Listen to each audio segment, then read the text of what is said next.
Assalamualaikum warahmatullahi wabarakatuh.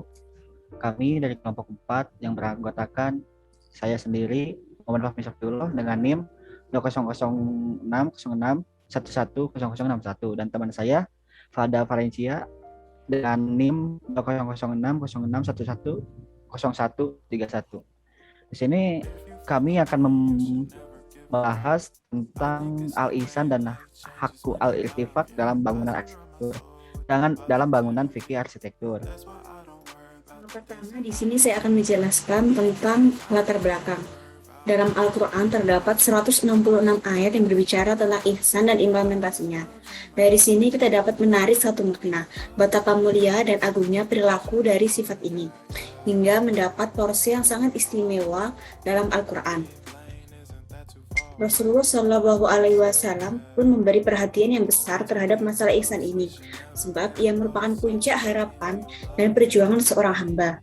Bahkan di antara hadis-hadis mengenai ihsan tersebut ada beberapa yang menjadi landasan utama dalam memahami agama ini. Rasulullah Shallallahu Alaihi Wasallam menerangkan mengenai ihsan ketika menjawab pertanyaan malaikat Jibril tentang ihsan, di mana jawaban tersebut dibenarkan oleh Jibril.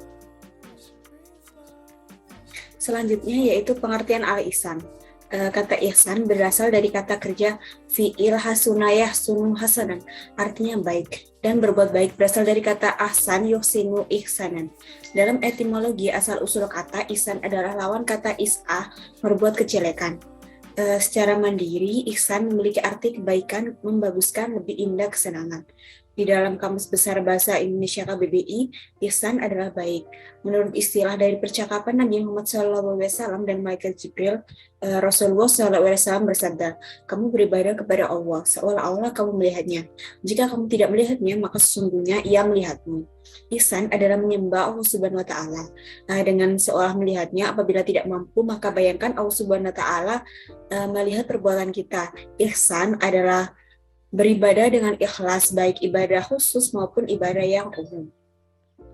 Nah, dalil perilaku contoh ihsan dikutip dari laman Yayasan Amal Jariah Indonesia oleh Andi Muhammad Ahyar. Ada 3 macam contoh ihsan, yaitu ihsan kepada Allah Subhanahu wa Ta'ala, manusia, dan makhluk hidup. Pertama yaitu ihsan kepada manusia, adalah menyembah Allah Subhanahu wa Ta'ala.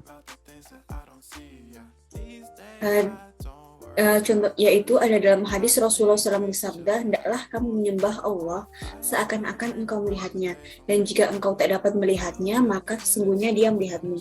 Ihsan kepada Allah seperti sholat, puasa, dan ibadah mahdah, yaitu ibadah murni lainnya. Sedangkan ibadah wayung mahdah, ibadah sosial, yaitu belajar, mengajar, bekerja, makan, tidur, dan sebagainya. 2. Ihsan kepada manusia dalam Quran Surat Al-Qasas ayat 77, Allah Subhanahu wa Ta'ala berfirman, wabtaghi fima atakallahu darul akhirata wala tansa nasiyaka mid dunya wa ahsin kama ahsanallahu ilaika wala tabghil fasadi fil ardh innallaha la yuhibbu mufsidin.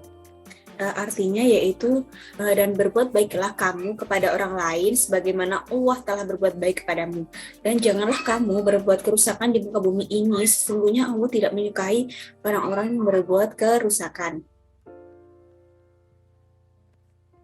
Selanjutnya yaitu implementasi al-haq al-irtifaq al-ihsan dalam arsitektur. Pada hakikatnya dalam melaksanakan, menuntut, memelihara, dan menggunakan hak harus sesuai dengan yang disyariatkan. Dalam penggunaan hak tidak boleh merugikan pihak lain. Misalnya membangun rumah tidak boleh menghalangi akses jalan, cahaya, dan udara untuk tetangga atau orang lain. Perbuatan yang memberi mudarat kepada orang lain sengaja atau tidak dalam menggunakan haknya. Disebut juga dengan ta'assuf fi istimal al-haq, sedang menggunakan sesuatu yang bukan haknya disebut ta'adi. Ta'assuf istimal al-haq. Keharaman ta'assuf fi istimal al-haq disebabkan 2 hal. Pertama yaitu penggunaan hak tidak sewenang-wenang sehingga merugikan orang lain. Kedua yaitu penggunaan hak pribadi tidak hanya untuk kepentingan sendiri tapi harus mendukung hak-hak masyarakat. Namun ada dua hal yang tidak termasuk ta'asuf fi istiqmal al-haq, yaitu pertama, jika dalam menggunakan hak menurut kebiasaan tidak mungkin menghindarkan kemudaratan bagi pihak lain, misalnya tindakan paramedik dalam operasi pasiennya. Yang kedua yaitu jika dalam menggunakan haknya telah dilakukan secara hati-hati, tetapi ternyata menimbulkan madarat bagi orang lain, misalnya pukulan orang tua dengan lidi. Selanjutnya yaitu ta'asuf fi istiqmal al-haq. Pertama, ada beberapa ketentuan berkait dengan ta'asuf fi istiqmal al-haq, yaitu apabila terjadi ta'asuf, yaitu menghilangkan segala bentuk kemudaratan yang diakibatkan penggunaan secara sewenang-wenang, seperti membongkar atau menghentikan bangunan rumah yang menghalangi pihak tetangga menggunakan hak al-irtifak mereka. Kedua yaitu memberi ganti rugi jika berkaitan dengan nyawa, harta, atau anggota tubuh seseorang. Selanjutnya yaitu membatalkan, seperti membatalkan nikah, tahlil, atau wasiat yang merugikan ahli waris. Keempat yaitu melarang petani anggur menjualnya ke pabrik minuman keras. Kelima yaitu memberlakukan hukuman takzir atas kewenangan pejabat dalam menggunakan haknya. Dan yang terakhir yaitu memaksa pelaku untuk melakukan sesuatu agar kerugian atau resiko yang ditimbulkan cepat berakhir.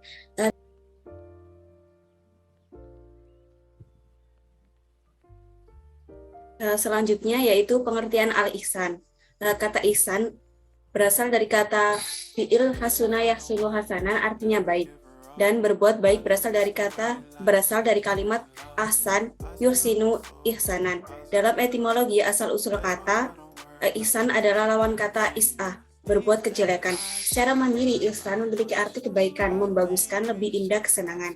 Di dalam Kamus Besar Bahasa Indonesia, ihsan adalah baik. Menurut istilah dari percakapan Nabi Muhammad SAW dan Malaikat Jibril, Rasulullah SAW bersabda, kamu beribadah kepada Allah seolah-olah kamu melihatnya. Jika kamu tidak melihatnya, maka sesungguhnya ia melihatmu.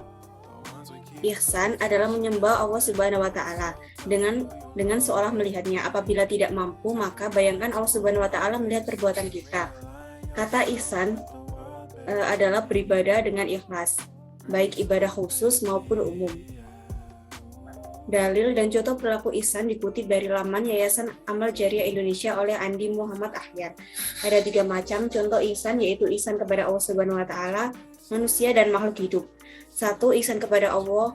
Ihsan kepada Allah adalah menyembah. Selanjutnya di sini pengertian dalam hadis Rasulullah SAW bersabda, hendaklah kamu menyembah Allah seakan-akan engkau melihatnya, dan jika engkau tak dapat melihatnya, maka sesungguhnya dia melihatmu. Ihsan kepada Allah seperti sholat, puasa, dan ibadah madah, ibadah murni lainnya. Sedangkan ibadah ghairu madah, ibadah sosial, belajar, mengajar, bekerja, makan, tidur, dan sebagainya. 2. Ihsan kepada manusia dalam Quran Surat Al-Qasas ayat 77. Allah Subhanahu wa Ta'ala berfirman, wabtaghi fima ataka Allahu darul akhirata wa la tansa nusika minad dunya wa ahsin kama ahsanallahu ilaika wa la tabghil fasada fil ard innallaha la yuhibbul mufsidin. Artinya, dan berbuat baiklah kepada orang lain, sebagaimana Allah telah berbuat baik kepadamu. Dan janganlah kamu berbuat kerusakan di muka bumi. Sesungguhnya Allah tidak menyukai orang-orang yang berbuat kerusakan.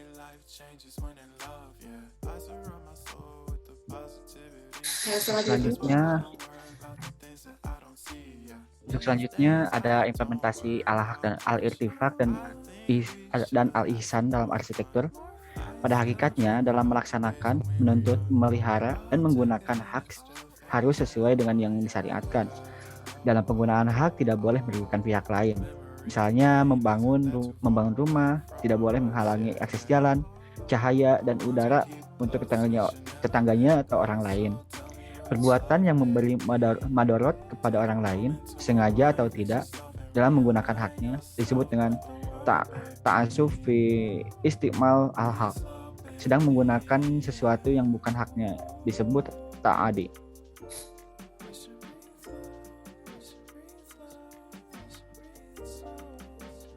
Ta'asuf fi istiqmal al-haq, keharaman ta'asuf fi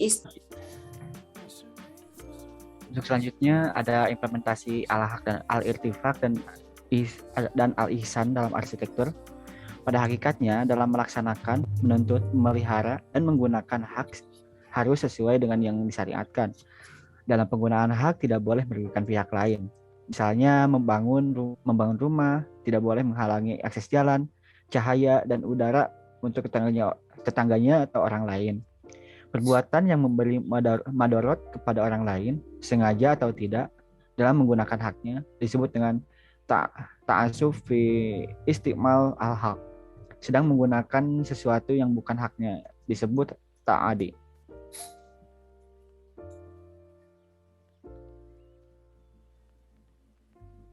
Ta'asuf fi istimal al-haq, keharaman ta'asuf fi istimal al-haq disebabkan dua hal.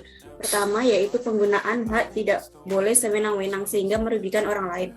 Kedua, yaitu penggunaan hak pribadi tidak hanya untuk kepentingan sendiri tapi harus mendukung hak-hak masyarakat. Ta'asuf fi istimal al-haq, namun ada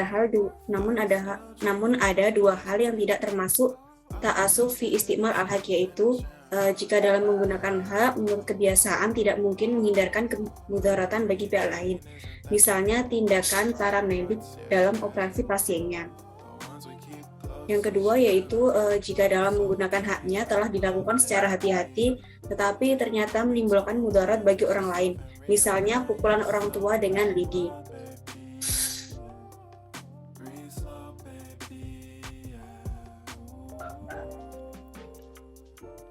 Ta'asuf fi istimal al-haq, ada beberapa ketentuan berkaitan dengan ta'asuf fi istimal al-haq, yaitu apabila terlanjur terjadi ta'asuf, yaitu pertama menghilangkan segala bentuk kemudaratan yang diakibatkan penggunaan secara sewenang-wenang, seperti membongkar atau menghentikan pembangunan rumah yang menghalangi pihak tetangga menggunakan hak al-irtifak mereka. Kedua yaitu memberi ganti rugi jika berkaitan dengan nyawa, harta, atau anggota tubuh seseorang.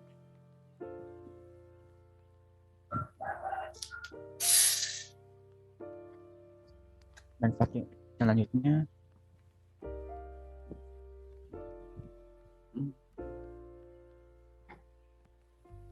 selanjutnya yaitu ta'asuf fi istimal al-haq. Pertama, membatalkan seperti membatalkan nikah, tahlil, dan atau wasiat yang merugikan ahli waris. Kedua, melarang seperti melarang petani anggur menjualnya ke pabrik minuman keras. Ketiga, yaitu memberlakukan hukuman takzir atas kewenangan pejabat dalam menggunakan haknya.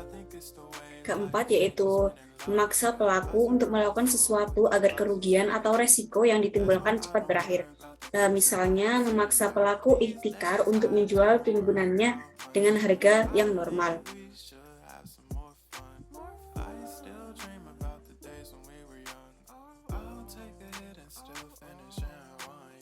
Macam-macam hak dalam penerapan bangunan arsitektur. Berdasarkan klarifikasi hak seperti dijelaskan di atas, maka ada jenis-jenis hak sebagai berikut. Yang pertama, hak al-irtifak, disebut juga dengan milik al-manfaat al-aini, pemilikan manfaat materi. Secara terminologi, hak al-irtifak adalah hak pemanfaatan benda yang tidak bergerak, baik benda itu milik pribadi atau umum, seperti pemanfaatan lahan tetangga untuk jalan dan pemanfaatan sumber tetangga untuk mengambil air minum. Next.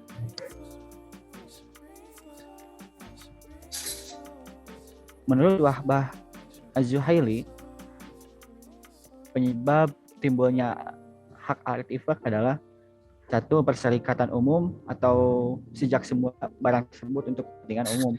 Dua, adanya perjanjian atau syarat yang disepakati ketika melakukan transaksi. Seperti penjual mensyaratkan bahwa tanah yang harus dijual masih bisa dilewati bersama. Yang ketiga, at-taqadum atau dalam artian kadaluarsa, hak irtifak yang telah berlaku sejak lama. Tidak ada yang tahu kapan mulainya.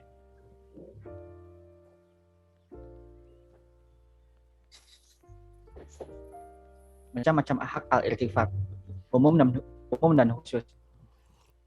Menurut Hanafiyah, yang umum dibagi menjadi 6, yaitu yang pertama hak al-murur atau hak at-tarik, yang kedua hak asyur, yang ketiga hak al-jiwar, berdekatan dengan rumah misalnya, dindingnya satu atau menyatu, hak at-ta'ali, hak tinggal di atas rumah orang lain,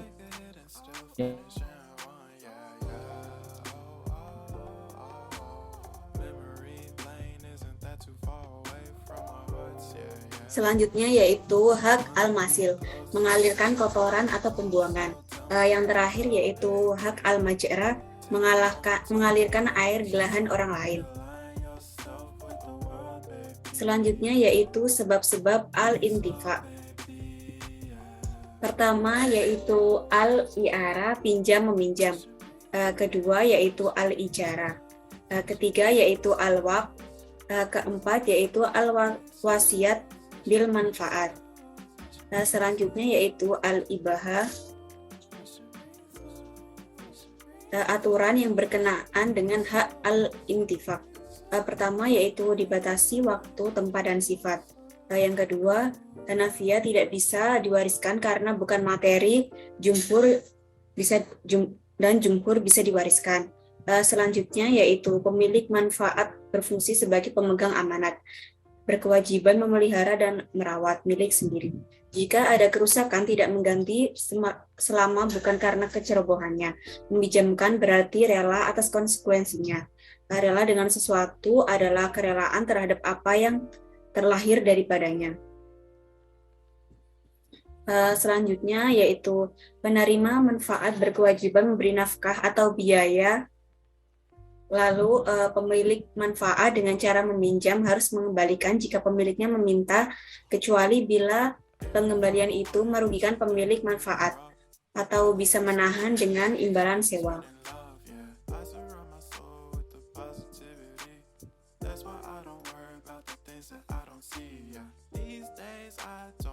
Selanjutnya adalah berakhirnya hak al-intifak. Pertama yaitu habis masanya. Kedua, terjadi kerusakan pada benda sehingga tidak memungkinkan lagi memanfaatkannya. Yang terakhir yaitu meninggalkannya pemanfaat. Jika yang mati pemilik, Hanafiyah berakhir Syafi'iyah dan Hanabilah akad yang mengikat bisa diwariskan. Tapi kalau tabarru berakhir, Malikiyah tergantung waktu. Jika nanggung menunggu condong meminjam tanah untuk berkebun dan belum panen, maka menunggu sampai panen. Di sini terakhir saya akan menjelaskan kesimpulan dari presentasi yang telah saya bawakan bersama teman saya yaitu Fahmi. Itu habis masanya. Kedua, terjadi kerusakan pada benda sehingga tidak memungkinkan lagi memanfaatkannya.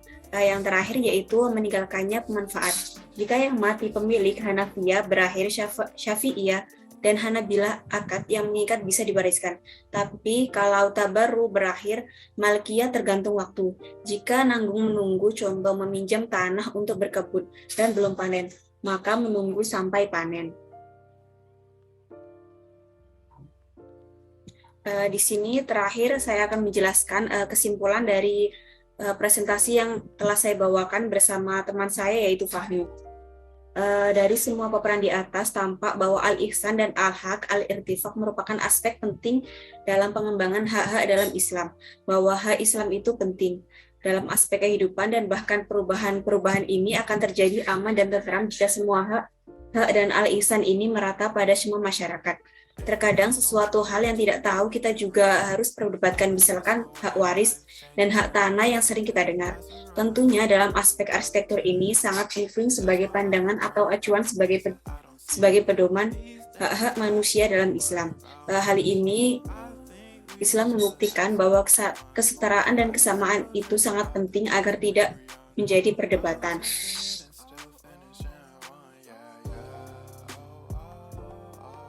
Oke, mungkin sekian dari kelompok kami. Mohon maaf bila ada